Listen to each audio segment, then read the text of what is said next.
ज़बूर छठा उसकी पहली आयत से तलावत करेंगे। ऐ खुदावन तू मुझे अपने कहर में ना झिड़क, अपने गैसो गसब में मुझे तंबी ना दे। ऐ खुदावन मुझ पर रहम कर, क्योंकि मैं पसमरदा हो गया हूँ।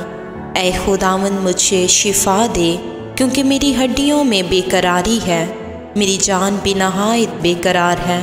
और तू ऐ खुदावन कब तक लौट, ऐ खुदावन मेरी जान को छुड़ा, अपनी शफ़क़त की खातिर मुझे बचा ले, क्योंकि मौत के बाद तेरी याद नहीं होती।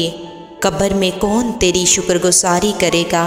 मैं कहराते कहराते थक गया, मैं अपना पलंग आंसुओं से बगोता हूँ। हर रात मेरा बिस्तर तहरता है, मेरी आँख गम के मारे बैठी जाती है, और मेरे सब मुखालफों के स्वब से धुंधलाने लगी। ऐ सब बदकिरदारों मेरे पास से दूर हो, क्योंकि खुदावंद ने मेरे रोने की आवाज़ सुन ली है। खुदावंद ने मेरी मिन्नत सुन ली, खुदावंद मेरी दुआ कबूल करेगा। मेरे सब दुश्मन शर्मिंदा और नहायत बेकरार होंगे, वो लौट जाएंगे, वो दफ्ता शर्मिंदा होंगे।